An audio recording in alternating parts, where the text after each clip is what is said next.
Bismillahirrahmanirrahim. Assalamualaikum warahmatullahi wabarakatuh. Waalaikumsalam Waalaikumsalam Waalaikumsalam warahmatullahi warahmatullahi warahmatullahi wabarakatuh. wabarakatuh. wabarakatuh. Salam sejahtera untuk kita semua. Selamat sore, Bapak Ibu. Perkenalkan, saya Taufik Abdul Razak akan membantu acara diskusi pada sore hari ini. Saya mengucapkan terima kasih karena Bapak Ibu telah berkenan untuk bergabung dalam diskusi kita hari ini dengan tema Satu Data Indonesia dalam mewujudkan Smart Governor. Dalam acara ini akan ada 4 narasumber yang akan memberikan pendapat dengan sudut pandang yang berbeda mengenai isu Satu Data Indonesia ini. Yang pertama adalah Bapak Kala Muhammad Isra Mi'raj, AMDM. Betul, Bapak? Betul, Pak.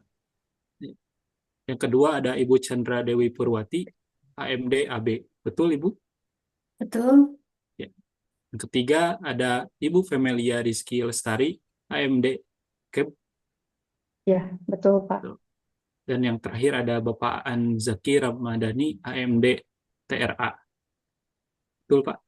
Betul, Pak. Ya.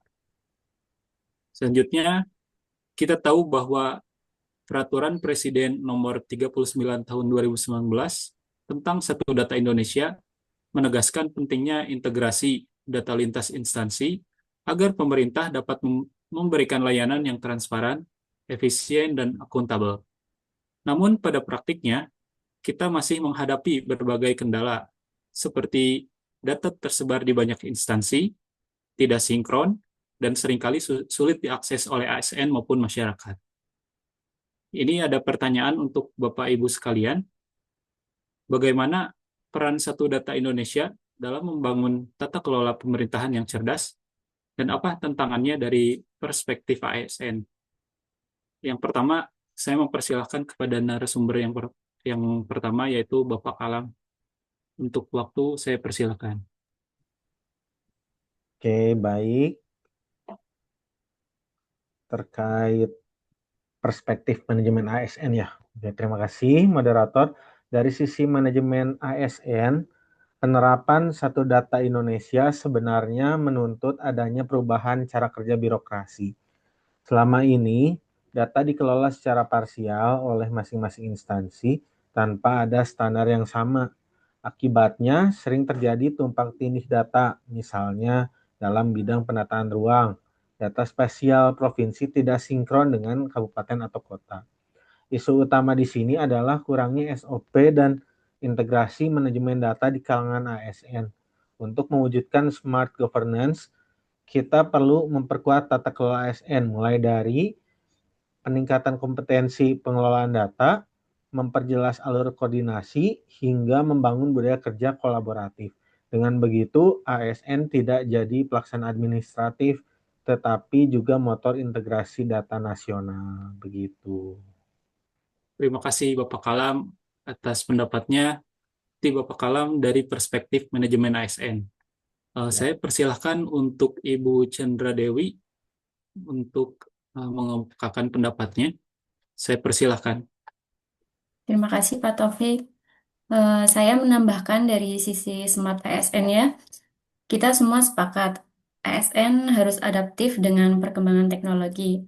Tantangan terbesar saat ini adalah gap literasi digital di kalangan pegawai. Ada yang sudah terbiasa dengan sistem digital, tapi tidak sedikit yang masih nyaman dengan cara yang manual. Misalnya, persuratan luring atau penyimpanan data tidak terstruktur. Jika Satu Data Indonesia ingin berjalan, ASN harus dibekali kemampuan literasi data, analisis GIS, Big Data, dan penggunaan aplikasi pemerintahan berbasis elektronik atau SPBE. ASN dituntut untuk proaktif, bukan menunggu perintah, serta siap belajar teknologi baru. Inilah semangat Smart ASN, profesional, berintegritas, sekaligus mampu menjadi katalis transformasi digital. Terima kasih Bu Dewi masukannya dan pendapatnya dari perspektif Smart ASN. Selanjutnya narasumber ketiga, saya persilahkan kepada Ibu Femelia Rizky Lestari untuk memaparkan pandangannya. Ya, baik, terima kasih Bapak Taufik. Mungkin kalau dari saya ini dilihat dari perspektif pelayanan publik. Jadi kalau satu data Indonesia ini memang memiliki dampak yang langsung terhadap masyarakat. Integrasi data akan membuat pelayanan kita bisa lebih cepat, transparan, dan juga mudah diakses. Misalnya dalam penataan ruang, jika data RT RW dan RDTR-nya tersedia dalam portal digital nasional, maka masyarakat dan juga investor bisa langsung mengaksesnya tanpa harus bolak-balik ke kantor dinas. Namun di sini ada dua tantangan utama, yaitu yang pertama, masih minimnya keterbukaan data. Jadi seringkali data itu dianggap milik instansi, bukan milik publik. Lalu yang kedua, yaitu isu keamanan dan juga privasi data. Smart governance ini hanya bisa berjalan jika memang data yang dibuka itu terjamin valid dan juga aman. Artinya, selain membangun sistem digital, kita juga perlu regulasi yang jelas soal hak akses, kemudian juga perlindungan data pribadi, dan juga mekanisme pengaduan masyarakat. Luar biasa, Ibu Femelia. Terima kasih dari perspektif pelayanan publik dan smart governance. Yang terakhir, ada narasumber yang luar biasa. Kepada Bapak Anzaki Ramadhani, saya persilahkan. Siap, terima kasih Bapak Moderator, Pak Taufik. Izinkan saya menyampaikan perspektif saya. Mungkin dari saya dari perspektif strategis dan kolaborasi. Yang saya ingin menyoroti pada aspek strategis dan kolaborasi lintas instansi, satu data Indonesia tidak bisa diwujudkan jika setiap lembaga masih memegang ekosektoralnya masing-masing. Di mana padahal dengan integrasi data kita bisa mendorong efisiensi, mengurangi biaya birokrasi, dan mempercepat pembangunan. Smart governance membutuhkan komitmen pimpinan, sinergi antar instansi, serta inovasi digital.